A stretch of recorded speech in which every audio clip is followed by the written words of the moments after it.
So first we'll understand few properties of this workbook, worksheet and cell, which will help you out in doing your work proper. The first property of the workbook that we are going to discuss is save. We all normally use Control plus S to save it. That's absolutely working all across the board. Now, one thing I want you to understand into this save is the save as and the autosave. The save as option and the autosave option. Sometimes when you're working in Excel, you might have to send the file to someone where you do not want the formulas to go, or could be a case that you do not want the Excel file to go. You want to convert them into a PDF and send it across. Save as option gives you that uh, function.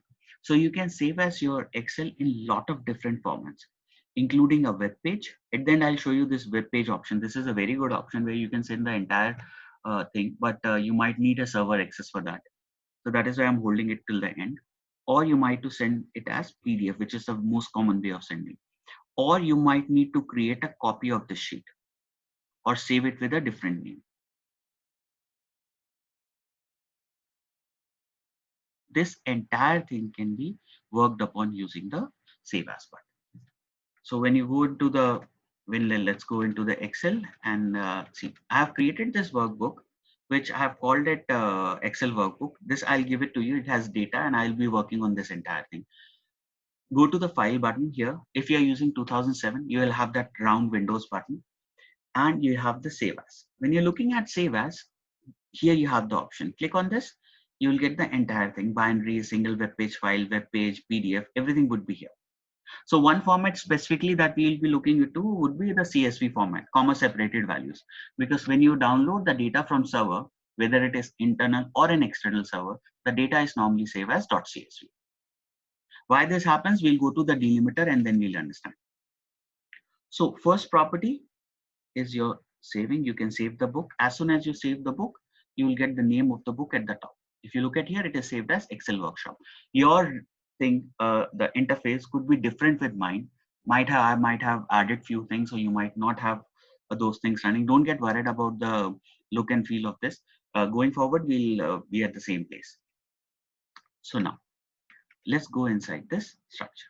Then comes the autosave. This is what I want you to do for your Excel files. Not only Excel, you can use it for Word, PowerPoint. By default, Excel and MS Office, in fact. Most of the applications of MS Office, OneNote is automatically saving, so you don't have to save it. Word, PowerPoint, Excel. They, by default, save your work every 10 minutes. So just in case your file crashes or something happens, your work is saved every 10 minutes. Now, if you're working with have a typing speed of at least 25 words per minute, you will be missing a lot of work if your Excel crashes or something happens. Sometimes it gets stuck, you have to restart and you will lose your work.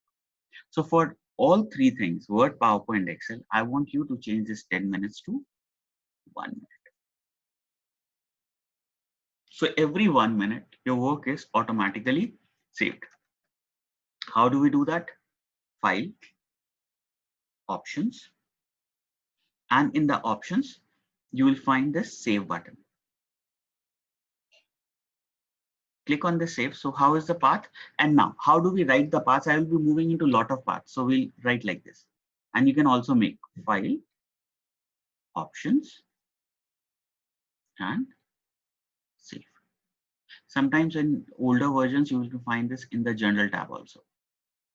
You can hit the save. File, option, save. Let's go in here and you have to save this or save auto recovery information every 10 minutes. By default, it is checked. Please remember, if this is not checked, your save work is not going to get saved. Make it 1 minute. That's the first thing that you should be doing it here. Make it 1 minute. And you should be doing it along with the Word, PowerPoint, and Excel. Make the changes all three places. So from 10 minutes, let's make it 1 minute. This way, if my Excel crashes anytime, then my work is automatically saved. And this you can do it in your network systems also.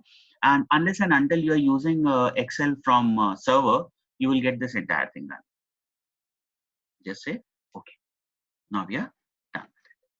So we have seen few properties of a workbook, which is naming it by the word save as, saving it into different format, and autosave. So remember, these